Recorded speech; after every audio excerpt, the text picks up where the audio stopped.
Hello po sa inyong lahat. Isang magandang umaga po sa inyong lahat. Good morning po. Ngayon po ay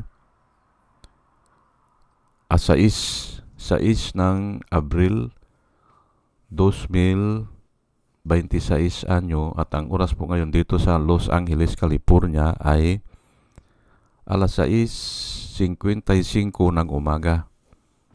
Araw po ngayon ng Lunes at nais ko po mag-vlog mga kababayan, mga minamahal, patungkol po dito sa itong isang DDS, si Greco Biljeka, hinalintulad si Digong kay Kristo. Yan po ang title ko ngayon.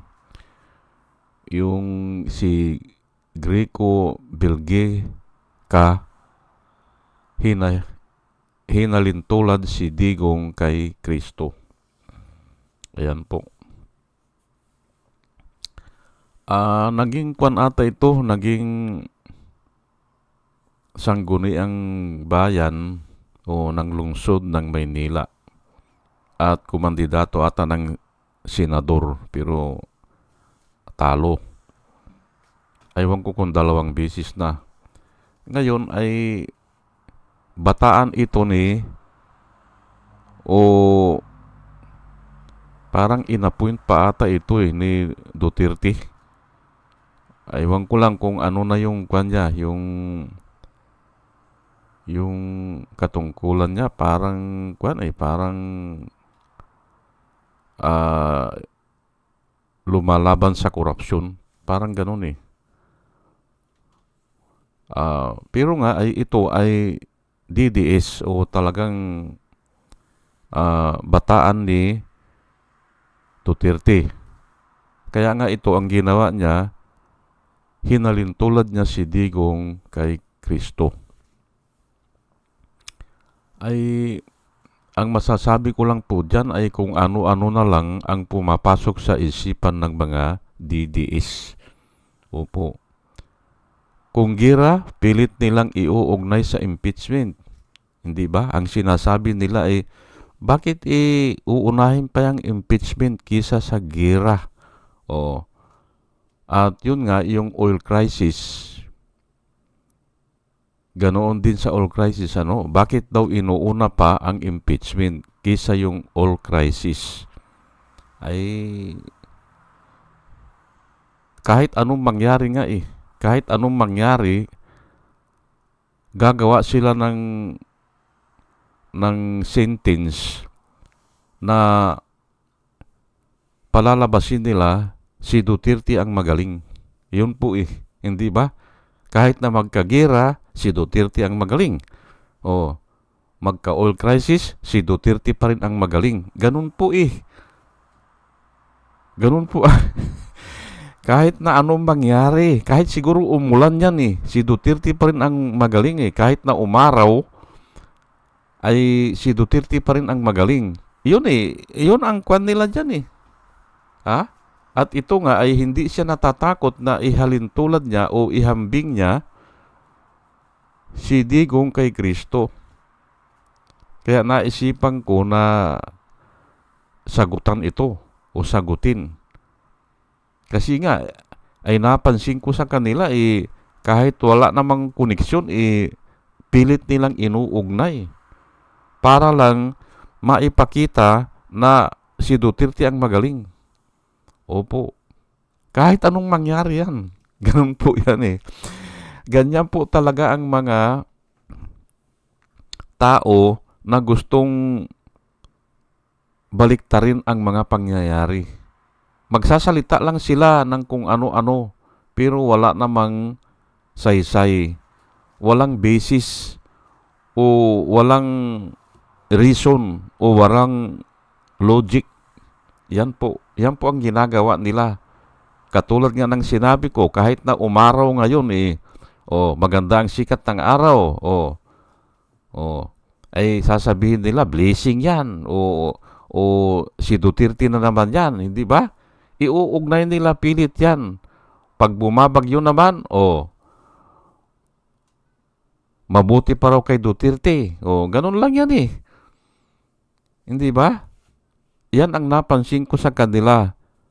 Kahit na bumagyo o umaraw o umulan, gagawa sila ng paraan para isingit yung pangalan na Duterte. Ayan, ito nga, ay kuan ito yung mahal na araw po isiningit po ang pangalan ni Duterte at inihalin tulad pa kay Kristo. Ay malabo po yan. Malabo, ano? Ah, yung pala kahapon ay gusto kong yung diniscuss ko kahapon, yung bank run ng Bangko Pilipino, binirify ko ay 1982, 1983. Opo, mali yung sinabi ko na 1978, 1979. Pero kasi nag-aaral kasi ako noon ng mechanical. Kumuha pa kasi ako ng dalawang kurso kasi ang natapos ko dyan sa Piatti. Yung pangalawa, yung mechanical. Electrical, yung una ko hanggang 1980. Pero nung 1982, nag-aral ulit ako ng mechanical. Kaya yun ang naalala ko Pero ngayon ay, ang bank run pala ng Bangko Pilipino noon ay 82 at 83. Yan po, no? Ah, nagkamali ako. Ngayon ay, ito lang po ang mga verse na gusto kong i-share sa inyo. Hindi pwedeng ihambing Hindi pwedeng ihambing ang kahit na sinong tao kay kay Kristo. Kasi iba po si Kristo Ito po itataas ko na lang para makita natin lahat. Hebrew 13 verse 8. Ganito po ang ating mababasa. Jesus Christ is the same yesterday, today, and forever. Ayan po ay ang tao po ang tao po kasi ay after 200 years, kahit na kilala mo yung pangalan niya, hindi mo na kilala ng personal yan Yung lolo ng lolo natin, hindi na natin alam yan. Lolo ng lolo natin.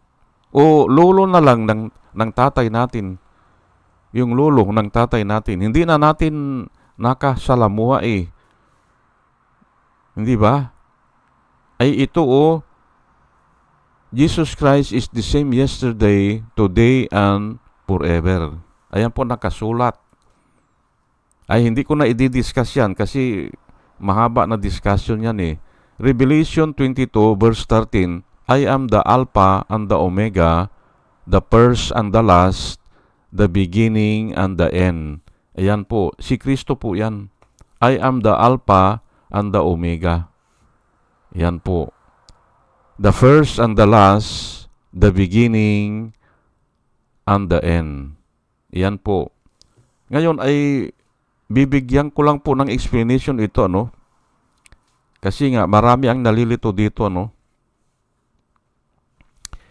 Yung sinabi dito na siya ang simula at saka siya ang wakas o siya ang first at saka last o siya ang alpha and the omega.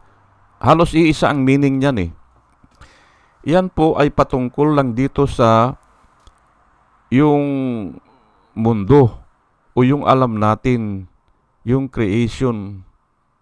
Opo, hanggang sa wakas, hanggang siguro sa paghuhukom. Kung kailan yan ay doon nga huhukuman lahat ng tao At yun na po yung the last.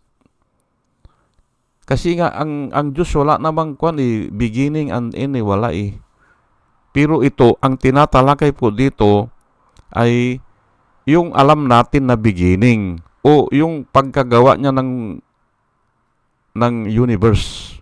Yun po ang beginning. I am the beginning and the end. Ay ano yung end? Yung paghuhukom. Kasi babagoy lahat Kung ginising ka, kasi gigisingin po ang ang konsensya ng tao o yung ulirat o yung kaluluwa ng tao, gigisingin yan. Pag namatay kasi ang tao, tatlo ang mag-disintegrate. yung physical body, mag-disintegrate yan sa spirit. Yung espiritu naman ay babalik sa Panginoon kasi siya ang nagbigay niyan eh. Maaring yun yung breath of life. Maari yun, ano? Ngayon, mayroon namang konsensya o yung ulirat o yung soul, kung tawagin natin ay soul, matutulog yun pag namatay ang tao, parang natulog. Pero gigisingin yan sa wakas ng panahon, ayan nga, in the end, para husgahan. Ayan po, ano? Ay Colossians chapter 1, verse 16 at saka 17. For in Him, all things were created, things in heaven and things on earth, visible and invisible, whether thrones, hindi ba? Mga kaharian yan eh. O, mga gobyerno siguro yan. And dominions, ayan, dominions nga, ano? Or rulers or authorities. Nanggaling ko po kay Kristo yan. Lahat ng bagay dito na create. For in Him, all things were created, things on heaven and on earth, visible and invisible. Kahit na nga yung hindi natin nakikita eh. Hindi ba? May limit po ang ating mata, hindi ba? Yung mga hindi natin nakikita, kasama yan. Whether thrones or dominions or rulers or authorities, all things were created through Him and for Him. He is before all things, and in Him all things hold together. Ito ang maganda rito. Kaya tayo ay hindi pa nagugunaw, kaya tayo ay hindi pa nagkakawindang-windang, kasi nga si Jesus Christ ang pinapanatili niya yan. Jesus Christ hold us together in existence. Ayan po. Hindi ba? Ay si Duterte, wala na, hindi ba? Nakabilanggo na siya eh. Paano yan? Biyang comparison po eh. Hindi ba? Jesus Christ hold us together in existence. Lahat tayo, pati ang mga kalawakan, hindi ba? Hindi nagbubungguan yan kasi nga minimintin yan. Psalms 102 verse 25 hanggang 27. In the beginning, you laid the foundation of the earth, and the heavens are the works of your hands. Thy will perish, but you remain. Thy will all wear out like a garment. Like clothing, you will change them, and they will be passed on. But you remain the same, and your years will never end. Ayan po ang nakasulat. In the beginning, you laid the foundation of the earth, and the heavens are the works of your hands. Thy will perish, but you remain. Mamamatay ang mga tao eh. Pero si Jesus Christ mag-remain. Hindi ba? They will all wear out like a garment. Parang yung damit nagiging basahan yan eh. Hindi ba? Sa katagalan ay may pakinabang pa rin, ginagawang basahan. They will all wear out like garment. Like clothing, yan nga, yung kasuutan natin, di ba? You will change them. Pinapalitan yung ating mga kasuutan, hindi ba? Yun, ganun po ang tao. Kamanggulang yan, hindi ba? And they will be passed on. Mawawala yung mga tao, hindi ba? Mamamatay. But you remain the same, and your years will never end. Ayan po eh. Hindi ba? Yan po nakasulat eh. Ay pwede bang ikumpara yan kay Duterte? Ay hindi po eh. Hindi po. Ang layo po ah. Hindi ba? Isipin nyo, mga kababayan, mga minamahal, pwede bang ihambing si Kristo kay Duterte? Pero nga, ang pinipilit nila yan, ipipilit nila na dahil nga nakabilanggo, ganyan, o dahil na yung kinidnap daw, o minaltrato, ayan na, ikukumpara nila. Pero kung ganyan man ang nangyari kay Duterte, ay may kasalanan siya eh. Sinabihan niya ang Diyos na yung lumalang ng langit at lupa, who is this stupid God? Sabi niya. Tinawag niya ang Diyos na stupido. Ay paano yan? Hindi ba? Patunayan niya yan. Hindi ba? Patunayan niya. Aywan ko lang kung magsisisi pa yan. Mabuti sana kung magsisi yan. Kasi nga, yung ganyan, yung broken heart and a contrite in spirit, ay nagsisisi ang mga ganyan eh. Pero palagay ko hindi na eh. Palagay ko lang ha. Maganda nga sana kung magsisi siya. Dahil nga nararanasan niya ang ganyan. Nakakulong siya. Pero malabo po eh. Malabo.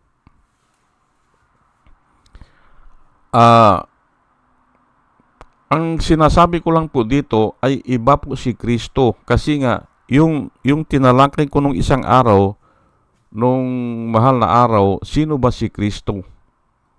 Ang tinalakay ko po doon ay, although He is in the very form of God, nasa forma siya ng Diyos eh. He did not consider it a robbery to be equal with God. But made himself of no reputation, taking the form of a bondservant. Taking the form of a human being. Hindi ba?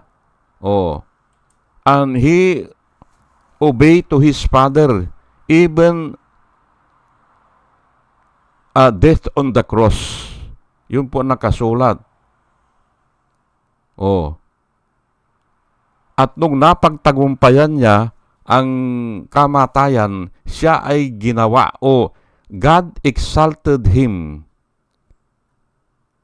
and gave him the name above every name. Yun po nakasulat eh, hindi ba? Bagamat siya ay Diyos, nasa katayo ang Diyos, si Duterte naman, wala naman sa katayo ang Diyos yan eh. Hindi ba? Tao lang yan eh, hindi ba? Paano mong ihahambing yan? Ang nakasulat po ay, bagamat si Kristo ay nasa katayo ang Diyos, hindi niya, sa ibang version hindi niya inari, nakapantay niya ang Diyos. Pero hindi ganun ang version ko. Ang version ko, He did not consider it a robbery to be equal with God. Kung iisipin man niya na kapantay niya ang Diyos, hindi po robbery yun. Hindi robbery. Yun po ang tamang translation. Ay binabago po ng iba eh. Kasi nga ang hirap intindihin eh. Ang sulat ng iba na ngayon ay hindi niya inari na kapantay niya ang Diyos. Period. Ganun lang eh. Ay hindi niya nga inari eh na totoo naman. Kasi nga ay nagkatawang tao siya. Siyempre ay nagpakumbaba siya. Opo. Wala ngang reputasyon eh. Wala eh. Wala.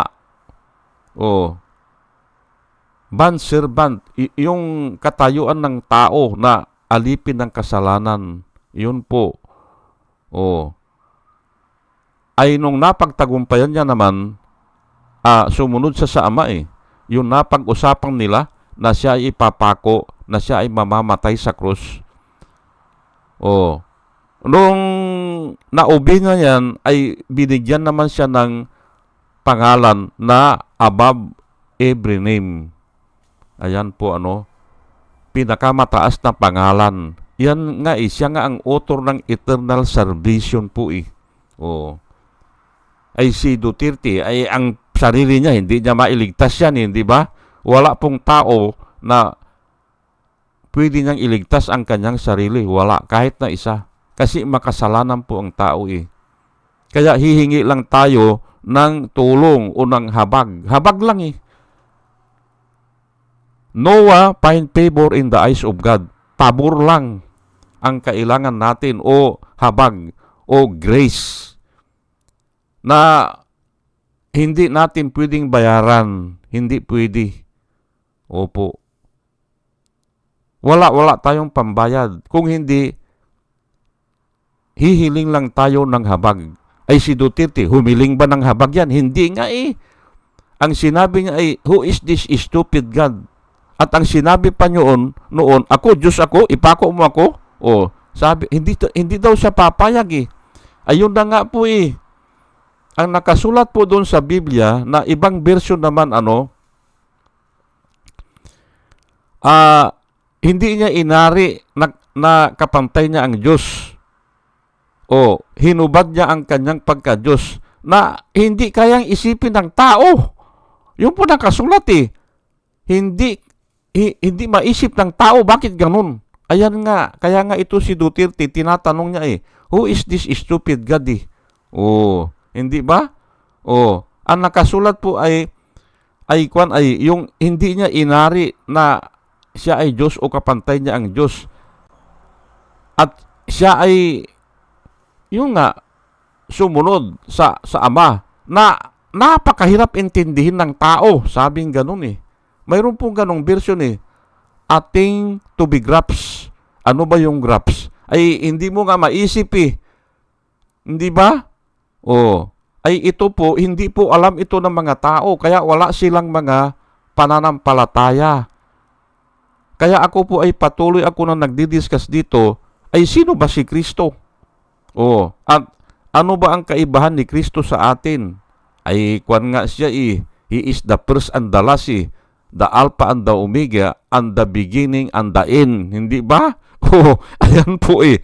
Sa katapusan po, ay sige na at sasabihin ko na, sa katapusan po, at alam ko ito kasi nga napapasabak ako sa sa debate sa Saudi noon eh. Ang dinidebate ko po mga Muslim. Oh, sa katapusan po, sa wakas ng panahon, iaalay ni Kristo ang kanyang sarili. Kasama na yung mga ligtas. Iaalay niya. Oh, Ama, sabi niya, Panginoon, sabi niya, ito na po yung pinatrabaho mo sa akin. Ito yung mga tao na naligtas. Tatanggapin naman ng Ama, tatanggapin yung inalay, pati siya. At umpisa na naman sa umpisa.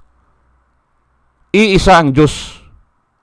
Hindi ba? Yun ang paliwanag ko sa mga Muslim. Iisa lang ang Diyos. Kasi sabi nila, hindi ba iisa ang Diyos? Oo, kako. Pero nagkaanak siya eh. Pero sa katapusan kako, sa wakas ng panahon, iaalay niya ang kanyang sarili. Kasama na yung mga taong ligtas. Kasama niya. Ito na po Panginoon. Inaalay ko na sa iyo. Nagsusubmit na ko sa iyo. Tatanggapin naman ng Ama at si Kristo babalik dun sa Ama at iisa na naman ang Diyos. Yun ang sinasabi ko na nasa Biblia po yan. Aywan ko kung mag-uumpisa na naman yan. Kung mayroon na namang another istorya na naman yan. Pero yung po nakasulat tatanggapin At kasama yung mga taong ligtas. Ay paano hindi taong ligtas? Ay bahala sila. Wala na akong pakialam dyan. Hindi ba? Yun lang ligtas ang iaalay niya at tatanggap. Parang nasa kanya, nasa plato o sa platito na iaalay mo yung offering mo. Tatanggapin ng Ama dahil si Kristo ang nag-aalay. Sino ang naandon? Ay yung mga ligtas nga Di ba? Ay ako po ay malawak po ang kaalaman ko dito. Depende po sa tanong Napapalaban po ako ng debate po sa mga Muslim doon sa Saudi. Pero pinipili ko kung talagang totoo na nagtatanong ito Ayun, nag one-on-one kami. Kumisan, 3 pa nga kami eh. 2 Muslim, ako lang mag-isa. O, ganun. Pero hindi nila ako matalo kasi nga ay alam ko eh. Alam ko yung sasabihin ko eh. Ay sa kanila. Paano nga nila? Hindi nila maipaliwanag? O, iaalay ni Kristo yung mga tao na ligtas. At yun na nga, maninirahan na dun sa heaven. Maninirahan. O, dun natitira. Ay yung hindi ligtas, ay aywan ko. Hindi ba? Ang sabi nila sa impyerno ay ang impyerno, walang Diyos dun eh. Kaya kawawa, hindi ba? Batukan ka dun, wala kang magagawa. O, yun po ang nakikita ko dyan. Imaltrato ka dun sa walang Diyos, lugar na walang Diyos, ay problema talaga yan. Saan ka magsusumbong? Ay dito nga lang sa Pilipinas o dyan, dito sa mundo, umiiyak ang mga tao eh. Bakit? Ay sobra na po ang korupsyon eh. Sobra na. Pero nga, yung iba, nakakakita ng pag-asa kasi nga may Diyos o pinakikialaman pa ng Diyos. Ay doon sa impyerno, wala na eh. Paano yan? Saan ka magsusumbong kung imaltrato ka doon? Hindi ba? Yan po ang sinasabi ko. At hanggang dito na lamang po at wala ng oras ay sana sa ating pakikinig po ay may natutunan tayo o may wisdom tayo na nanggagaling sa Panginoon. At muli mga kababayan, mga minamahal, isang magandang umaga po sa inyong lahat at salamat po sa inyong pakikinig. Salamat po ng marami. Salamat po.